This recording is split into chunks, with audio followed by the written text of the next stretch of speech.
नमस्कार, मैं हूं साधना पांडे और आप देख रहे हैं हमारा खास बुलेटिन सिटी लाइट। और चलिए बुलेटिन की शुरुआत करेंगे उस खबर से जिस पर आज टिकी रही है पूरे देश की निगाहें।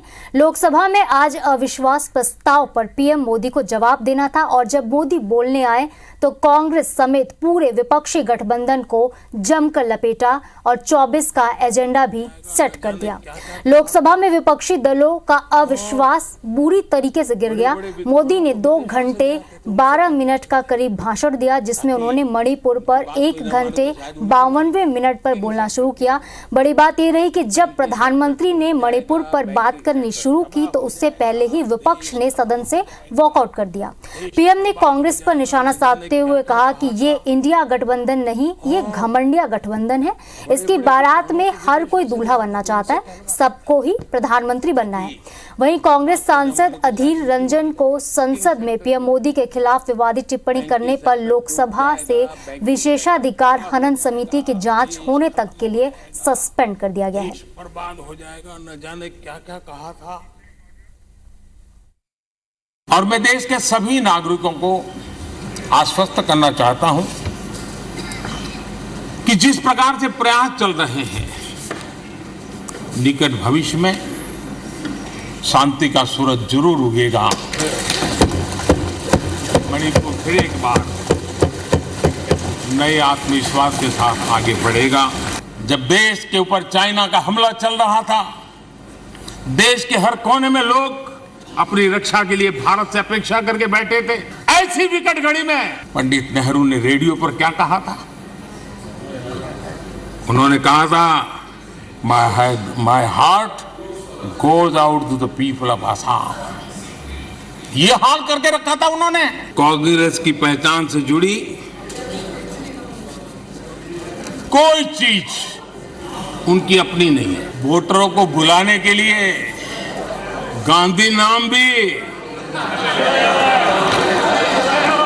हर बार वो भी चुरा लिया।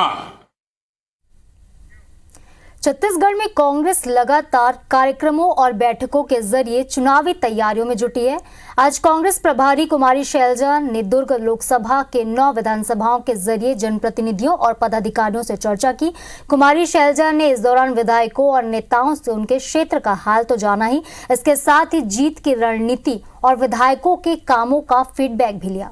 विधानसभा ही नहीं, लोकसभा के हिसाब से भी उन्होंने नेताओं से जानकारी ली। साथ ही 2 टूक लहजे में साफ कर दिया कि भले हर सीट से थोक में दावेदारी आ रही हो, दावेदारी करना हालांकि कार्यकर्ताओं का अधिकार है, लेकिन टिकट पार्टी किसे देगी ये पार्टी ही तय करेगी। वहीं बीजेपी ने शैलजा के मैराथन बैठक पर तंज कसा।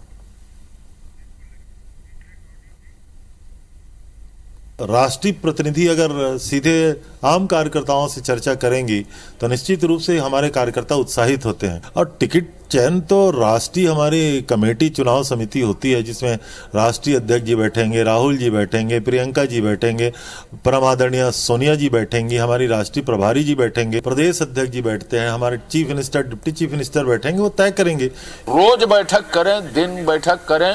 5 मंत्रियों वाले अविभाजित दुर्ग जिले में सबसे भीषण पराजय कांग्रेस को झेलनी पड़ेगी।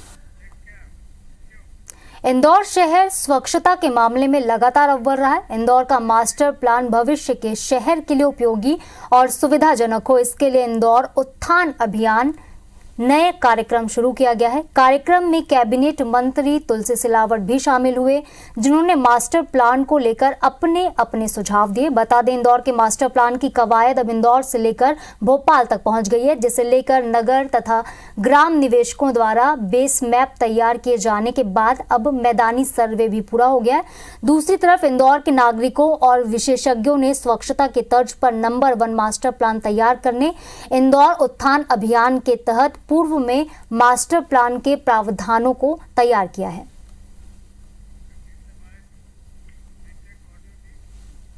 इंदौर का मास्टर प्लान देश का सर्वश्रेष्ठ मास्टर प्लान बने, राष्ट्र नव निर्माण के अभियान में परिवर्तित करने का संकल्प लिया है। लोगों को तो सुलभ जीवन मिले ही, इसके साथ हम देश की आर्थिक स्थिति में, जीडीपी वृद्धि में भी जो है कार्य कर सके। जब किसी का सामान चोरी हो जाए तो हम पुलिस के पास जाते हैं, अपनी रिपोर्ट लिखवाते हैं और उनसे अर्जी लगाते हैं कि हमारा खोया हुआ सामान या चीजें हमें वापस मिल जाए। लेकिन आप सोचिए अगर पुलिस वालों के साथ ही चोरी हो जाए तो क्या होगा। कुछ ऐसा ही मामला बिलासपुर से सामने आया है, जहां पुलिस की गाड़ी ही बदमाश लेकर फरार हो गए। पुलिस के डायल 112 की गाड़ी बदमाशों ने पार कर दी। खास बात यह रही कि पुलिस के आंख के सामने ही बदमाशों ने इस वारदात को अंजाम दिया। वाहन के गायब होते ही पुलिस कर्मियों में हड़कंप सा मच गया। आनन फानन में इसकी सूचना थाने में दी गई, लेकिन पुलिस वाहन को ढूंढती उससे पहले बदमाशों ने फर्राटे भरते हुए गाड़ी को जूनी लाइन के पास ले जाकर दुर्घटनाग्रस्त कर दिया। दुर्घटना के बाद बदमाश वाहन वहीं पर छोड़कर फरार हो गए। अब पुलिस ने आदतन अपनी केस दर्ज कर लिया है और आदतन अपराधियों की तलाश शुरू कर दी है।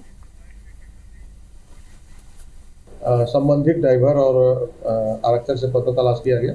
उन्होंने थाना उपस्थित आकर बताया कि गाड़ी डायल 112 महाराणा प्रताप चौक में खड़ी थी। चाय पीने के दौरान कोई अज्ञात व्यक्ति उसे लेके चला गया था और यहाँ लाकर छोड़ दिया है। उसके संबंध में उनका स्पष्टीकरण लिया गया है और विधिवत आगे की कार्रवाई की जा रही है।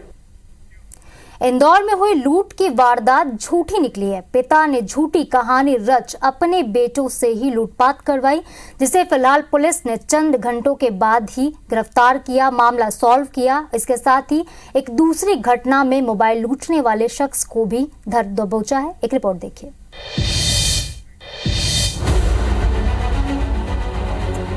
इंदौर में फिल्मी स्टाइल में एक व्यापारी ने लूट की झूठी कहानी गढ़ दी। दरअसल हाट पिपलिया के व्यापारी ने पुलिस के पास जाकर नेवमार रोड पर 3 लाख की लूट की शिकायत की। पुलिस ने 2 आरोपियों को पकड़ा तो उनसे 7 लाख रुपए बरामद हुए। शक होने पर कड़ाई से पूछताछ की तो दोनों आरोपी व्यापारी के ही बेटे निकले, जिसके बाद पुलिस ने व्यापारी को भी आरोपी बनाया है। व्यापारी ने शेयर मार्केट में 2 करोड़ का घाटा होने पर कहानी रची थी। नेमावर रोड के पास में उनके साथ किन्हीं 2 अज्ञात व्यक्तियों द्वारा उनके चेहरे पर मिर्ची डालकर उनके जो पैसों का बैग था वो लेके कोई भाग गए हैं। 2 संदिग्धों को पकड़ा गया जो कि उनके फरियादी थे, उनके बेटे ही निकले। ये लूट का घटनाक्रम स्वयं रचा गया था और ताकि उसको जो पैसे उनको व्यापारियों को देने थे वो ना देने पड़े। वहीं शहर में लूट की एक और घटना का खुलासा करते हुए पुलिस ने आरोपी को गिरफ्तार करने के बाद उसके पास से 17 मोबाइल बरामद किए हैं। आरोपी मनोज उर्फ मन्नू अपने साथी विशाल के साथ नशे का शौक पूरा करने के लिए लूटपाट करता था। अब दूसरे आरोपी की तलाश में पुलिस जुटी है। एक व्यक्ति जिससे उसका मोबाइल छीना गया था, तो एक आरोपी चिन्हित हुआ जिसका नाम मनोज उर्फ मन्नू था। तो इस तरह से टोटल 17 मोबाइल पुलिस को मिली है। इंदौर में शहर में बढ़ते अपराधों ने लोगों की नाक में दम कर दिया है, जो पुलिस की चुस्ती पर सवाल उठाता है। छत्तीसगढ़ में 5 रेंज स्तरीय साइबर थानों की शुरुआत हुई है। रायपुर के माना शूटिंग रेंज से सीएम भूपेश बघेल ने इन थानों का वर्चुअली उद्घाटन किया। रायपुर रेंज साइबर थाना खुलने के साथ ही ठगी की पहली एफआईआर भी दर्ज की गई। शातिर ठगों ने कुम्हारी निवासी रोहित कुमार साहू के क्रेडिट कार्ड से लोन लेकर 9.5 लाख रुपए ठग लिए थे, जिनमें से साइबर की टीम ने 6.5 लाख रुपए होल्ड भी करवा दिए। ठगी के शिकार कुम्हारी दुर्ग के निवासी रोहित साहू ने रिपोर्ट दर्ज कराई कि रायपुर स्थित एक्सिस बैंक में उनका खाता है। जून को एक्सिस बैंक के टोल फ्री नंबर से किसी अज्ञात शख्स ने फोन किया और क्रेडिट कार्ड संबंधी जानकारी दी। इस दौरान बैंक खाते से अलग अलग किश्तों में करीब 5 लाख रुपए क्रेडिट हुए। थोड़ी देर के बाद करीब 4 लाख रुपए डेबिट भी हो गया। जानकारी देने पर बैंक ने रोहित का खाता ब्लॉक कर दिया। इसके बाद 30 जून से 1 जुलाई के बीच खाते से कुल 9,18,000 रुपए पार कर लिए गए। रायपुर साइबर रेंज थाने में अज्ञात आरोपी के खिलाफ धोखाधड़ी और आईटी एक्ट के तहत मुकदमा दर्ज कर पुलिस ने जांच शुरू कर दी है। रेंज का साइबर थाना गंज थाना परिसर में रायपुर रेंज का प्रारंभ किया गया है। रेंज साइबर थाने के माध्यम से जो इंफॉर्मेशन टेक्नोलॉजी एक्ट के तहत पंजीबद्ध होने वाले अपराध जो कॉम्प्लिकेटेड किस्म के हैं, इसमें टेक्निकल एक्सपर्टीज़ की ज़्यादा आवश्यकता पड़ती, तो वैसे केस साइबर थाने में, रेंज स्थित साइबर थाने में दर्ज किए जाएंगे और इसकी इन्वेस्टिगेशन यहाँ से की जाएगी। और छत्तीसगढ़ में साइबर थानों की शुरुआत हुई है और छत्तीसगढ़ पुलिस से जुड़ी 3 खबरें अब आपको दिखाते हैं। सबसे पहले रायपुर में छत्तीसगढ़ पुलिस की ओर से बनाई गई पहली और अत्याधुनिक इंडोर शूटिंग रेंज लक्ष्य का शुभारंभ किया गया। बताया जा रहा है कि इस तरह की शूटिंग रेंज देश के किसी भी राज्य पुलिस के पास नहीं है। अभी तक सिर्फ 8 ऐसी रेंज उपलब्ध हैं जो कि केंद्रीय सुरक्षा एजेंसियों के पास ही हैं। इसके साथ ही सीएम भूपेश बघेल ने राज्य में बढ़ते साइबर अपराधों की रोकथाम और पीड़ितों को जल्द न्याय दिलाने के उद्देश्य से 5 रेंज में नए साइबर थाने की शुरुआत की। तो वहीं नए साइबर थाने में पहली FIR भी दर्ज की गई है। इधर अंबिकापुर में तीसरे साइबर थाने के रूप में स्थापना की गई है। इस साइबर थाने के खुल जाने से सरगुजा संभाग के 6 जिलों में साइबर अपराधों की मॉनिटरिंग अब अंबिकापुर में बैठे पुलिस विभाग से जुड़े साइबर एक्सपर्ट्स करेंगे। इंडोर फायरिंग रेंज जो शुरू हुआ है वो अत्याधुनिक है और इसमें कैजुअलिटी की संभावना बहुत ही न्यून है और उसके साथ साथ 150 बोलेरो की स्कूटी की और साथ ही ट्रांजिट हॉस्टल और थानों के लोकार्पण वर्चुअली किया गया। जैसे हमारे जवानों को अधिकारियों को सुविधाएं मिलेगी तो उतने ही मुस्तैदी से क्राइम रोकने में सफल होंगे। सीएम भूपेश बघेल ने आज अत्याधुनिक इंडोर फायरिंग रेंज लक्ष्य का उद्घाटन किया। साथ ही रायपुर, बिलासपुर, बलरामपुर और पुलिस ट्रांजिट में 16वीं वाहिनी नारायणपुर में 48 पुलिस आवास गृहों के निर्माण कार्यों की वर्चुअली आधारशिला भी रखी।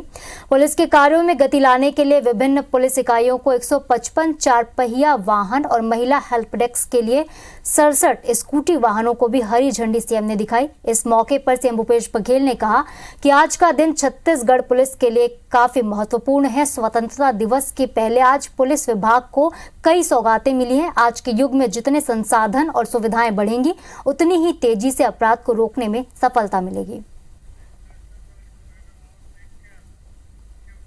फर्जी जन्म प्रमाण पत्र तैयार कर लोगों को गलत तरीके से लाभ पहुंचाने वाले चॉइस सेंटर के संचालक को पुलिस ने गिरफ्तार किया। आरोपी संचालक ताम्रध्वज का संपर्क बिहार के गैंग से बताया जा रहा है। वहां के फर्जी वेबसाइट के जरिए कार्ड बनाया जाता था। जांच में ये भी बात सामने आई कि आरोपी ताम्रध्वज कई ऐसे लोगों के जन्म प्रमाण पत्र भी जारी कर चुका है जिनके बच्चे ही नहीं है, यानी कि बच्चे पैदा ही नहीं हुए फिर भी जन्म प्रमाण पत्र बना दिए गए। पुलिस के मुताबिक आरोपी को महतारी जतन योजना के नाम पर 20-20 हजार रुपए मिलते थे, जिनमें से आरोपी 10,000 रुपए खुद रख लेता था और इस तरह से उसने करीब 40 लोगों के फर्जी प्रमाण पत्र बनवाए। पूरे मामले की जांच साइबर रेंज थाना पुलिस कर रही है। चॉइस सेंटर वाले मिली भगत करके जन्म प्रमाण पत्र फर्जी तरीके से जारी करके शासन की योजना का लाभ उठाया जा रहा है, जो कि अप्रासंगिक और गलत था, जिस पर से थाना सिविल लाइन में अपराध पंजीबद्ध कर एक व्यक्ति को हिरासत में लिया गया है और विवेचना अभी जारी है। साउथ ईस्ट सेंट्रल रेलवे के दावे और वायदे हकीकत से अलग नजर आते हैं। रेल यात्रियों को लगातार हो रही असुविधा और सरकार की आपत्ति के बाद भी रेलवे ट्रेनों का नियमित परिचालन नहीं करा पा रहा है। इसके उलट लगातार ट्रेनें रद्द हो रही हैं। हफ्ते भर में 50 से ज्यादा ट्रेनों को रद्द कर दिया गया है। ट्रेन से सफर करने वाले जो यात्री हैं वो बेहद परेशान हो रहे हैं। तो अधिकारियों का कहना है कि इंफ्रास्ट्रक्चर डेवलपमेंट और मेंटेनेंस का काम अभी बाकी है, जिसकी दुहाई अधिकारी लगातार दे रहे हैं। आजकल जैसे ट्रेनें रद्द होने की और कैंसिल होने की समस्याएं बहुत ज़्यादा बढ़ गई हैं, तो इससे आम यात्री जो है, जो कि सफ़र करने वाला है, दूर से आ रहा है या फिर उसने प्लान किया है कहीं जाने का, उसका पूरा शेड्यूल गड़बड़ हो जा रहा है। ट्रेन तो डिले हो रहा है, ठीक है, एक है, बहुत ट्रेन कैंसिल हो रहा है, जिसके वजह से फिर दूसरे टिकट लो, स्टेशन में 6-7 घंटा वेट करो। तो इसीलिए इसको स्ट्रीमलाइन करने के लिए कुछ तो करना चाहिए रेलवे को। जो हमारी 4th लाइन का काम बिलासपुर से झारसुगड़ा के बीच में चल रही है, उसमें शक्ति स्टेशन को 4th लाइन से जोड़ा जाना है, जिसके लिए नॉन इंटरलॉकिंग वर्क का कार्य है। तो इसके लिए 8 ट्रेनों को 10 अगस्त से 22 अगस्त तक के कुछ दिनों के लिए रद्द किया गया है। बाकी 11 ट्रेन को केवल एक दिन के लिए ही रद्द किया गया है। ध्यान है कि 11 ट्रेन को केवल एक दिन के लिए ही रद्द किया गया है और 2 ट्रेनों को डाइवर्ट किया गया है। और इंदौर में बहुत जल्द विदेशों की तर्ज पर व्हाइट टॉपिंग तकनीक का इस्तेमाल कर सड़कों का निर्माण किया जाएगा, जिसके बाद सड़कें सालों साल तक खराब नहीं होंगी। इसके लिए सड़कों के रखरखाव पर खर्च होने वाले करोड़ों रुपए की भी बचत होगी। इसको लेकर महापौर पुष्य मित्र भार्गव ने कहा कि व्हाइट टॉपिंग तकनीक से सड़क बनाने में सामान्य सड़कों के मुकाबले करीब 2.5 गुना ज्यादा खर्च आता है, लेकिन जनता की सुविधा को देखते हुए नगर निगम इस खर्च को वहन करेगा, जिससे आने वाले समय में इंदौर की यातायात व्यवस्था में जबरदस्त सुधार नजर आएगा। व्हाइट टॉपिंग की सड़कें बनती हैं। हम प्रयास करेंगे कि इस साल में इंदौर में व्हाइट टॉपिंग की एक सड़क बनाकर जनता को समर्पित करें। छत्तीसगढ़ में हाथियों और मनुष्यों के बीच का जो संघर्ष है वो खत्म होने का नाम नहीं ले रहा है। हाथियों की रोकथाम को लेकर रायगढ़ में वन विभाग अब तक कोई ठोस कार्य योजना नहीं बना पा रहा है। जानकर हैरानी होगी कि हाथियों को जंगलों तक ही सीमित रखने के लिए एलिफेंट कॉरिडोर, गजरात प्रोजेक्ट जैसे कई योजनाएं बनाई गई, लेकिन विडंबना ये है कि सालों बाद भी अब ये योजनाएं धरातल तक नहीं पहुंच पाई हैं। ऐसे में हर साल हाथी जान माल को नुकसान तो पहुंचा रहे हैं और खुद के काल के गाल में भी समा रहे हैं। ये रिपोर्ट देखिए।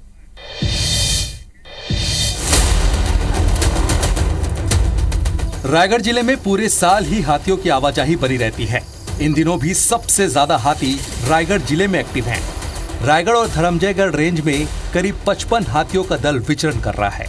जिले के 57 ऐसे गांव हैं जो पूरी तरह हाथी प्रभावित माने गए, लेकिन इसके बाद भी अब तक हाथियों को जंगलों में रोकने के लिए कोई कार्य योजना नहीं बन पाई है।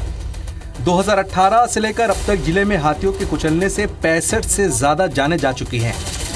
विभाग गजराज प्रोजेक्ट के तहत जंगलों में ही हाथियों के अनुकूल वनस्पतियां उगाने, चारे पानी की व्यवस्था करने की योजना बनी थी, लेकिन योजना दम तोड़ गई।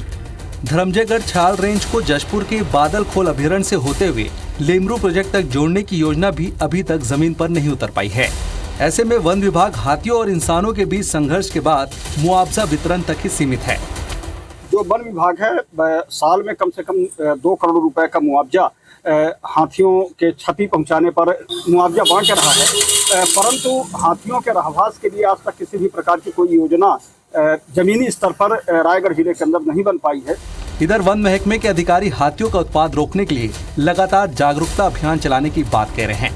डीएफओ की माने तो एलिफेंट कॉरिडोर को लेकर भी शासन स्तर पर कार्य योजना बनाई जा रही है। हाथी मित्र दल के द्वारा जो हाथी प्रभावित क्षेत्र है उसमें लगातार उनके द्वारा दलों के द्वारा भ्रमण किया जा रहा है, लोगों को जागरूक किया जा रहा है और साथ ही में जो जिस एरिया का हाथी अफेक्टेड एरिया है वहाँ मुनादी करा के लोगों का अवेयर किया जाता है। कुल मिलाकर अगर वन विभाग की ओर से जल्द ही कोई ठोस कार्य योजना नहीं बनाई गई तो जिले में हाथियों और इंसानों के बीच संघर्ष पर विराम मुश्किल होगा। अविनाश पाठक, IBC 24, रायगढ़। सरगुजा के सीतापुर में बीते दिनों राज्य स्तरीय विश्व आदिवासी दिवस का आयोजन हुआ। इस मौके पर प्रदेश के मुखिया भूपेश बघेल, उप मुख्यमंत्री टी.एस. सिंहदेव, खाद्य मंत्री अमरजीत भगत और सरगुजा जिले के प्रभारी मंत्री शिव कुमार डहरिया तो मंच पर मौजूद रहे। कार्यक्रम को लेकर बीजेपी ने जमकर कांग्रेस पर हमला बोला। सरकारी कार्यक्रम को राजनीतिक आयोजन बनाने का आरोप बीजेपी ने लगाया, जिस पर कांग्रेस का कहना है कि बीजेपी गलत आरोप लगा रही है। विधानसभा चुनाव में इन आरोपों का कोई असर नहीं होगा। इनके अंदर एक बौखलाहट आ गई है और उन्हें कुछ कहना ही है, उनके पास कोई मुद्दे हैं नहीं, इसलिए ये बातें कह रहे हैं। शासकीय कार्यक्रम किसका था? प्रशासन ने बुलाया था। प्रशासन के द्वारा शासकीय कार्यक्रम आयोजित होता है और शासकीय कार्यक्रम में मुख्यमंत्री या मंत्री शासकीय योजनाओं की चर्चा नहीं करेंगे तो क्या करेंगे? उद्देश्य यही है कि जो शासकीय योजनाएं हैं वो जन जन तक पहुंचाई जाएं। प्रधानमंत्री नरेंद्र मोदी 12 अगस्त को सागर आने वाले हैं। इस दौरान वे संत रविदास मंदिर का उद्घाटन करेंगे। पीएम के कार्यक्रम को लेकर सीएम शिवराज सिंह चौहान गुरुवार को सागर पहुंचे, जहां उन्होंने संत रविदास मंदिर निर्माण स्थल और सभा स्थल का निरीक्षण किया। इस दौरान उन्होंने कांग्रेस पर तंज कसते हुए कहा कि अब कांग्रेस से पूछेंगे तो वो लाल किला और कुतुब मीनार भी कमलनाथ ने बनवाया है, ये बता देंगे।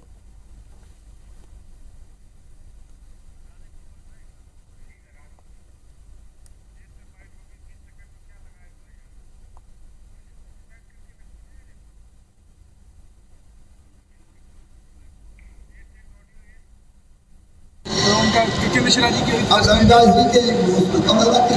के मिश्रा जी की प्रेस कॉन्फ्रेंस में उन्होंने ये कहा कि आपकी घोषणा के पहले कमलनाथ जी ने संकल्प ले लिया था कि वो रविदास जी का मंदिर। ऐसा है कि अगर उनसे पूछो तो वो तो कहेंगे कि लाल किला और कुतुब मीनार भी कमलनाथ जी ने बनवाया।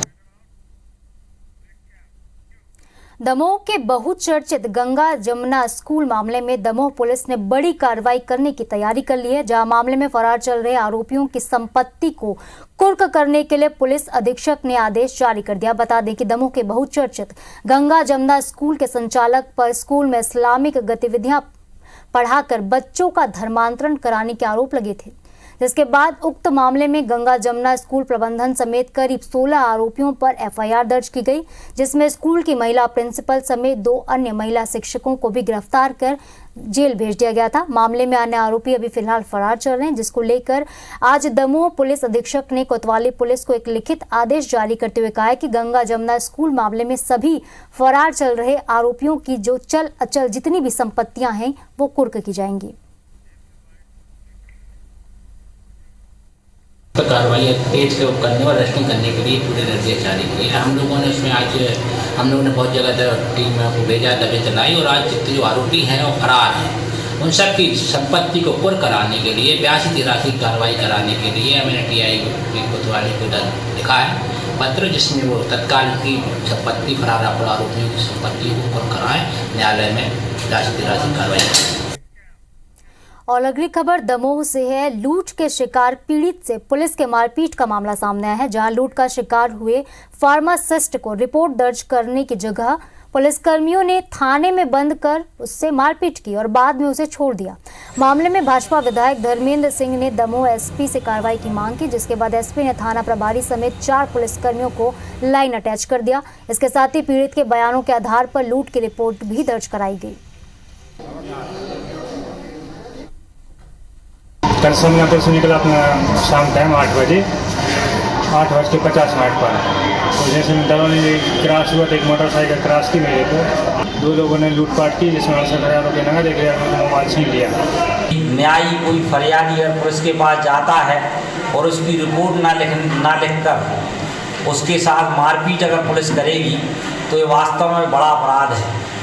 और जिन लोगों ने मारपीट की है उन पुलिस वालों के ऊपर एफआईआर दर्ज की जाए। तो ये काम मैंने किया है और तत्काल में हमारी न्याय जस्टिफाइड है, न्याय संगत है। हम 5 लोग कर्मचारी थे जिन्होंने मिसकंडक्ट किया है, service misconduct and criminal misconduct, उनको हमने तत्काल रवाना कर दिया। जाँच अभी भी पेंडिंग और चर्चा चल रही है। अभी मध्य प्रदेश में विधानसभा चुनाव से पहले सभी राजनीतिक दल टिकट चयन की प्रक्रिया पर फोकस ही कर रहे हैं, तो वहीं टिकट घोषणा के मामले में बाजी मारते हुए बसपा ने 7 उम्मीदवारों की सूची भी जारी कर दी है। सभी पार्टियां राज्य में साफ सुथरे चेहरे वाले उम्मीदवार जनता के बीच उतारने का मन बना चुकी हैं। जहां बीजेपी और कांग्रेस में कुंडली खंगालने को लेकर लगातार कवायद भी हो रही है, तो वहीं अब इस राग को समाजवादी पार्टी भी अलापती नजर आ रही है। असेंबली इलेक्शन में समाजवादी पार्टी ने भी स्वच्छ छवि वाले उम्मीदवारों को उतारने की वकालत की। ऐसे में समाजवादी पार्टी ने इस पर काम भी करना शुरू कर दिया और पार्टी का दावा है कि जब ऐसे साफ छवि वाले प्रत्याशी चुनाव लड़ेंगे तो जनता उनको अपना अमूल्य वोट देकर जरूर जिताएगी। तो ऐसे ही प्रोफार्मा सभी भी राजनीतिक दल के लोगों को बनाना चाहिए। इससे ये स्पष्ट हो जाता है कि किन किन अपराधों में लंबित है। तो हमें इस चीज़ को भी देखेंगे और यकीनन अच्छी प्रक्रिया होगी और स्वस्थ और साफ सुथरी छवि के लोगों को मध्य प्रदेश ही नहीं पूरे देश में चुनाव लड़ाया जाएगा। इसमें भ्रष्टाचार, गुंडई, दादागिरी, ये समाजवादी पार्टी के चरित्र पर जैसा आपने कहा कि आइए आप अपनी बात रखिए, मध्य प्रदेश की जनता परिपक्व है, उत्तर देगी ऐसे सब तत्वों को। प्रत्याशी भी ऐसे व्यक्ति को बनाए, ऐसे व्यक्ति को टिकट दे जिसका आपराधिक रिकॉर्ड ना हो। मैं समझता हूँ कुछ राजनीतिक प्रकरण होते हैं, उनको अगर छोड़ दिया जाए तो आपराधिक प्रकरण नहीं होना चाहिए। सुस्ता की राजनीति सभी राजनीतिक दलों को अपनाना चाहिए, लेकिन भाजपा इससे कोसों दूर है। और इसके साथ ही सिटी लाइट की खबरों में इतना ही, लेकिन आप देखते रहिए मध्य प्रदेश और छत्तीसगढ़ का नंबर 1 न्यूज चैनल IBC 24। शुभ रात्रि।